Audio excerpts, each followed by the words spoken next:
इस कंपैरिजन में होगा परफॉर्मेंस का टेस्ट, कैमरा की कसौटी, बैटरी का बवाल एंड डिस्प्ले का दंगल। एक तरफ है मोटो एज 60 स्टाइलिश जो कहता है कि मैं लिख भी सकता हूँ और स्टाइलिश भी हूँ, और एक तरफ है हमारा मोटो एज 60 फ्यूजन जो कहता है कि मैं स्लिम भी हूँ और फास्ट भी हूँ। ये कंपैरिजन मैंने इसलिए बनाया है क्योंकि दोनों ही 23,000 में आते हैं। 3,000 का डिस्काउंट लगा के आपको 20,000 में दोनों ही फोन मिल सकता है। तो किस तरफ जाना चाहिए यार, स्टाइलिश की तरफ या फ्यूजन की तरफ? इन दोनों में से एक फोन ऐसा है जो मुझे बिल्कुल भी पसंद नहीं आया और मैं आपसे कहूंगी कि प्लीज इसे अवॉइड ही करना। So let's begin with the basics कि डिजाइन में क्या डिफरेंस है। सबसे बड़ा डिफरेंस तो यही है कि जो हमारा स्टाइलिश है वो फ्लैट डिस्प्ले के साथ आता है एंड जो हमारा फ्यूजन है वो कर्व्ड डिस्प्ले के साथ आता है। एंड इसमें स्टाइलिश में ऑब्वियसली स्टाइलिश लगाना है तो जो थिकनेस है वो भी बहुत ज़्यादा है, थोड़ा वेटेज है फ़ोन में। एंड हमारा फ्यूजन काफ़ी स्लिम है एंड लाइट वेट है। ड्यूरेबिलिटी की माने दोनों ही मिलिट्री ग्रेड प्रोटेक्शन के साथ आते हैं, IP68 रेटिंग। लेकिन अगर हम फ्रंट से प्रोटेक्शन की बात करें तो फ्यूजन ज़्यादा बेटर है क्योंकि उसमें कॉर्निंग गोरिल्ला ग्लास 7i मिलता है compare to Corning Gorilla glass 3 जो आपको स्टाइलिश में मिलेगा। दोनों ही phone micro SD card support भी करते हैं, लेकिन स्टाइलिश में आपको 3.5mm हेडफोन जैक का स्लॉट मिल जाएगा जो आजकल के फोन से गायब होता जा रहा है। NFC का सपोर्ट भी आपको स्टाइलिश में मिल जाएगा, वायरलेस चार्जिंग का सपोर्ट आपको स्टाइलिश में मिल जाएगा एंड ये सारी चीजें आपको फ्यूजन में नहीं मिलने वाली हैं। मोस्ट इंपॉर्टेंटली अगर आप इंटरनेशनली बहुत ज्यादा ट्रैवल करते हो तो आपको ई सिम का बहुत ज्यादा काम होगा एंड मोटो एक ऐसा सस्ता फोन है जो ई सिम का सपोर्ट देता है, फ्यूजन नहीं देता है। Feature wise and design wise देखा जाए तो स्टाइलिश आपको कुछ एक्स्ट्रा ऑफर कर रहा है फ्यूजन से, लेकिन क्या ये एक्स्ट्रा फीचर्स स्टाइलिश को ओवरऑल एक अच्छा ऑप्शन बनाता है? इसके लिए हम लोग देखते हैं परफॉर्मेंस की तरफ। फ्यूजन में आपको MediaTek Dimensity 7400 मिल जाएगा compare to Snapdragon 7S Gen 2 जो एक काफी पुरानी चिपसेट है एंड पुरानी के साथ साथ इस प्राइस में आपको वो परफॉर्मेंस भी नहीं देती है। UFS 2.2 ROM मिल जाएगी एंड मैं ये नहीं कह रही कि दोनों ही परफेक्टली बहुत अच्छा काम कर रहे हैं, लेकिन स्टाइलिश की एक बहुत बड़ी कमी ये है कि एप्स फ्रीक्वेंटली क्रैश हो जाते हैं। कई बार आप यूज़ भी नहीं कर रहे हो और जस्ट ओपन ही करना हो तो ओपन करते ही में ही क्रैश हो जाएगा, या तो कभी ऑटोमेटिकली फ़ोन स्विच ऑफ होके ऑन हो जाएगा। एंड कैमरा UI में देखो दोनों में ही लैग है, लेकिन स्टाइलिश में एक एक्स्ट्रा स्टेप ये लोग चले गए हैं कि जब आप वीडियो रिकॉर्ड कर रहे हो तब तो उसमें भी लैग एंड स्टटर आपको फील हो जाएगा कि वीडियो रिकॉर्डिंग हमारी सही से नहीं हो पा रही है। तो ये सारी चीज़ें आपके डेली एक्सपीरियंस को बर्बाद करके रख सकती है। On the other hand fusion में भी मतलब कि मैं ये नहीं कहूँगी कि इतने ज़्यादा लार्ज स्केल पे ऐप क्रैश वगैरह हो रहा है, लेकिन आप फ़ोन चलाओगे वहाँ पे थोड़ा सा जिटर वगैरह समझ में आता है एंड कैमरा UI में ऑब्वियसली लैग है। लेकिन अगर आप एक कैजुअल फ़ोन यूज़र हो तो आप फ्यूजन में इस चीज़ को इग्नोर कर सकते हो। अगर हम रैम मैनेजमेंट की बात करें उसमें भी डिफरेंस है। फ्यूजन जो है बेटर हैंडल कर लेता है बैकग्राउंड ऐप्स को compare to stylish. Stylish heavy apps को ज़्यादा टाइम तक होल्ड करके नहीं रख पाता है। अब लेट्स कम टू गेमिंग। अगर आप FPS गेमिंग करते हो, BGMI जैसे अगर आप अभी भी खेल रहे हो, देन 60 FPS का दोनों ही सपोर्ट करते हैं। लेकिन मैं ये कहूँगी दोनों ही गेमिंग फ़ोन नहीं है, लेकिन फ्यूजन आपको 1 आवर की गेमिंग आराम से करा सकता है।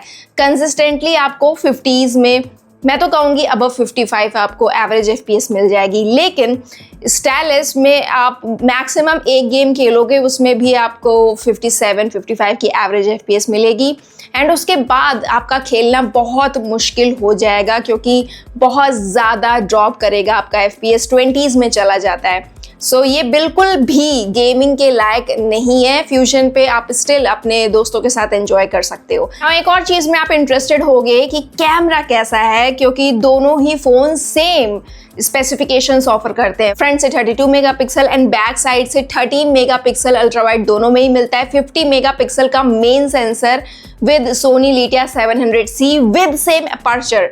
लेकिन डिफरेंस यहाँ पे है इमेज प्रोसेसिंग में, क्योंकि जो हमारे दोनों के ही प्रोसेसर हैं वो डिफरेंट है। एंड यहाँ पे मेन कैमरा की बात करें तो आपको sharpness level, brightness level, detail, ये सब आपको एग्जैक्टली एक जैसा मिलेगा। डिफरेंस आपको देखने को मिलता है कलर साइंस में। एंड इंडोर में यार कभी आपको स्टाइलिस ठीक दे देता है रिजल्ट, कभी आपको फ्यूजन ठीक दे देता है रिजल्ट। मैक्सिमम टाइम मुझे लगा कि फ्यूजन ज़्यादा ठीक रिजल्ट दे रहा है, लेकिन आउटडोर में जब सनलाइट बहुत ज़्यादा होती है उस केस में स्टाइलिस ब्लंडर करता है, और HDR रिलेटेड ब्लंडर काफ़ी रहते हैं। हाईलाइट एंड एक्सपोजर मेंटेन में ये काफ़ी ज़्यादा बेकार काम करता है, यहाँ पे फ्यूजन काम सही कर जाता है। एंड कंसिस्टेंसी भी फ्यूजन की ज़्यादा बेटर है कलर्स को लेके कंपेयर टू स्टाइलिस। स्टाइलिस कई बार बहुत ही ज़्यादा वार्म टोन दे देता है with yellowish skin tone. And रात के टाइम में भी मैंने काफ़ी ज़्यादा यूज़ किया है इसके कैमरे को, और मैं ये कहूँगी कि जो लाइट फ्लेयर है उसको कई बार फ्यूजन मेंटेन कर लेता है। अब जैसे कई सारी होर्डिंग्स होती हैं उनमें से लाइट जलती है, तो उसको भी स्टाइलिश जो है ना कई बार वाइटिश कर देता है। वहाँ पे भी हाईलाइट एक्सपोजर हैंडलिंग की गड़बड़ है रात के टाइम में भी। इवन शेडोज को मैं कहूँगी कि शेडोज फिर भी ठीक रहते हैं स्टाइलिस पे। ओवरऑल मैं कहूँगी कि फ्यूजन का मेन कैमरा ज़्यादा बेटर है। पोर्ट्रेट्स की बात करें तो आप 50 mm तक के पोर्ट्रेट्स दोनों में ही ले सकते हो, लेकिन सेम फोकल लेंथ पे मैं बात करूँ ना तो जो फ्यूजन है ज़्यादा ब्लर देता है कंपेयर टू स्टाइलिस। पता नहीं कैसे आर्टिफिशियली यस किया जा रहा है ये सब, लेकिन स्टिल बहुत ही ज़्यादा स्ट्रेंज है कि इतना ज़्यादा डिफरेंस देखने को मिल रहा है। एज कटआउट में दोनों ही बहुत ज़्यादा गलती करते हैं, लेकिन पता नहीं क्यों मुझे ऐसा लगा कि फ्यूजन एज कटआउट में बहुत ज़्यादा गलती करता है स्टाइलिस से भी ज़्यादा। बाकी एक जैसी पिक्चर्स आपको देखने को मिलेंगी, कुछ खास इसमें है नहीं बताने को। एंड 2x डिजिटल जूम भी आप ले सकते हो दोनों ही फ़ोन से, लेकिन जब इनफ ब्राइटनेस हो चाहे रात में चाहे दिन में तभी आपकी फोटोज सही आएंगी। अल्ट्रा वाइड का मेरे पास एक क्लियर विनर है और वो है फ्यूजन, क्योंकि बहुत सारी डिफरेंट कंडीशन से मैंने लिया है, जब सन आगे रहता है, जब सन आपके पीछे रहता है। एंड यहाँ पे कंसिस्टेंटली मैं कहूँगी कि जो यूजेबल रिजल्ट्स निकाल के दे रहा है वो फ्यूजन है। तो अल्ट्रा वाइड को अगर आपको यूज करना भी है तो आप फ्यूजन पे ज्यादा बेटर यूज कर पाओगे। और सेल्फीज की बात करें तो यहाँ पे मैं कहूँगी कभी कभी यहाँ पे स्टाइलिस बेटर रिजल्ट दे देता है, लेकिन यहाँ पे भी जो एक्सपोजर हैंडलिंग, हाईलाइट हैंडलिंग, ये सारी चीजें हैं तो वो मुझे लगता है कि फ्यूजन ज़्यादा बेटर हैंडल कर लेता है। वैसे सेल्फीज़ के मामले में आपका क्या कहना है, कौन सा ज़्यादा बेटर लग रहा है? आप वीडियोग्राफी की बात करें तो 4K 30 FPS पे आप दोनों को ही शूट कर सकते हो। वैसे तो यार धूप में जब बहुत ज़्यादा धूप पड़ रही है तो मुझे दोनों ही रिजल्ट उतने कुछ खास नहीं लग रहे हैं, अजीब ही लग रहा है। मुझे ऐसा लग रहा है एकदम वार्म कर दिया है दोनों ने ही, लेकिन स्टिल स्टेबिलिटी बनी हुई है। एंड अगर आपको अल्ट्रा वाइड में रिजल्ट चाहिए तो उसके लिए आपको 1080p 30 FPS पे काम करना पड़ेगा, तभी आपको रिजल्ट मिलेगा। लेकिन यहाँ पे मैं कहूँगी कि मैंने कई बार देखा है यार कि जो स्टाइलिस है फोकस छोड़ता रहता है, लेने की कोशिश करता है, एंड स्टटरिंग वगैरह भी होती है। तो मैं बिल्कुल ही स्टाइलिस की वीडियो रिकॉर्डिंग से खुश नहीं हूँ। मैंने मेंशन किया था कि वीडियो रिकॉर्डिंग करते टाइम ही आपको फील हो जाएगा कि कुछ लैग सा हो रहा है। और ये है 4K 30 FPS वीडियो दोनों की ही। एंड ऑफ कोर्स मैं अभी जहाँ बैठी हूँ ये वही रिजल्ट आपको देखने को मिल रहा है।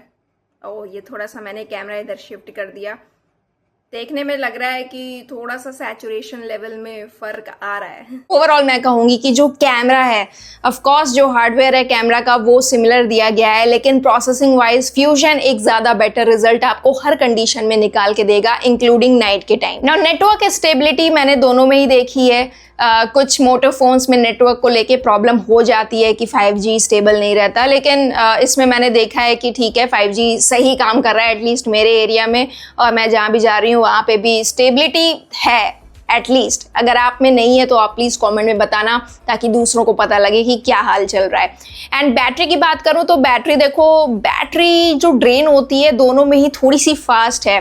5500 की फ्यूजन में मिलती है, 5000 mAh की आपको स्टाइलिश में मिलती है, लेकिन जो फ्यूजन है थोड़ा ज़्यादा बैटरी आपको दे देगा। ये मैं इसलिए नहीं कह रही क्योंकि स्पेसिफिकेशन में ज़्यादा मेंशन है, मैं इसलिए कह रही हूँ क्योंकि मैंने यूज़ किया है दोनों को ही डिफरेंट पैटर्न पे।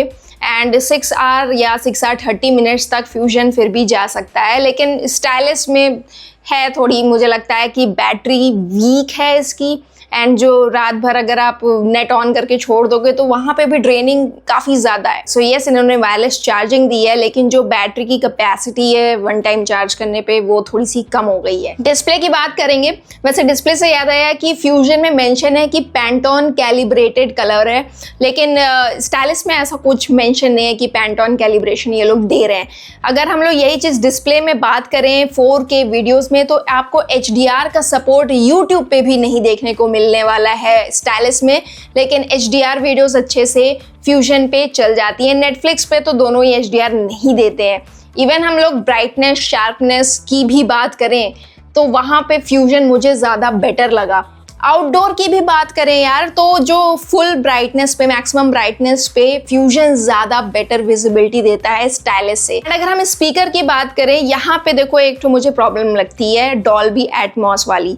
डॉल्बी एटमॉस इंटीग्रेशन के साथ फ्यूजन आता है, स्टाइलिस नहीं आता है, लेकिन मैंने पहले भी मेंशन किया है कि डॉल्बी एटमॉस का इंटीग्रेशन मोटो वाले उतना अच्छे से नहीं करते हैं, एंड आपको दोनों में ही सिमिलर एक्सपीरियंस स्पीकर का मिलने वाला है। सेम लेवल की वॉल्यूम रहेगी, सेम लेवल का बेस वोकल्स आपको फील होता है, तो ऐसा डॉल्बी एटमॉस ना होना कोई डिसएडवांटेज नहीं है स्टाइलिस के लिए। मोटो भी जानता है कि हार्डवेयर हमने वीक पकड़ा दिया है स्टाइलिस में, इसीलिए वो 2+3 ईयर्स की अपडेट देंगे इसमें, और फ्यूजन में 3+4 ईयर्स की अपडेट मिलेगी, क्योंकि यहाँ पे हार्डवेयर सही है जो आपके एप्स को, AI को संभाल पाए 3 साल तक। वो अलग बात है कि ये अपडेट उतना देते हैं नहीं। दोनों ही फोन में आपको मोटो AI मिलता है, मतलब कि अगर आप कुछ रिकॉर्ड कर रहे हो उसको ट्रांसक्राइब कर सकते हो। रिमेंबर मी जैसा फीचर, कुछ स्केच कर रहे हो वो स्केच आपको एक ड्राइंग मिल जाएगी। नोटिफिकेशन समरी, या आपने कोई स्क्रीनशॉट ले लिया, पिक्चर ले लिया एंड उसे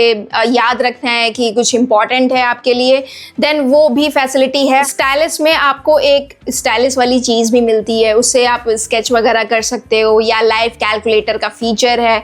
अगर आप इसको डेली बेस पे यूज़ करना चाहो तब तो ठीक है, वरना ये स्टाइलिस लेने का कोई सेंस बनता नहीं है कि आप इतना थिक फ़ोन लेके चलाओ जिसका हार्डवेयर वीक हो एंड ऐप क्रैश होने लगे। एंड हु नोज़, एक आध अपडेट आ ही गया तो फिर जो इसका हार्डवेयर है वो बिल्कुल ही संभाल नहीं पाएगा, और आप चलोगे स्केच बनाने तो वो भी क्रैश कर जाएगा। फिलहाल अभी तक मैंने जो स्केच बनाया है उस पर तो क्रैश नहीं किया है। सो ओवरऑल मैं ये कहूँगी कि यार मोटो ने अपने कैमरा में बहुत इंप्रूवमेंट लाया है। देखो अच्छे अच्छे कलर वाले फ़ोन निकालते हैं, डिज़ाइन उनकी सही रहती है, लेकिन अगर इन्होंने कोई काम करना है एक चीज़ पे तो वो अपनी सॉफ्टवेयर को ऑप्टिमाइज करने में लगा है। सो ये था मेरा दोनों का ही एनालिसिस या कंपैरिजन, जो भी कह लो।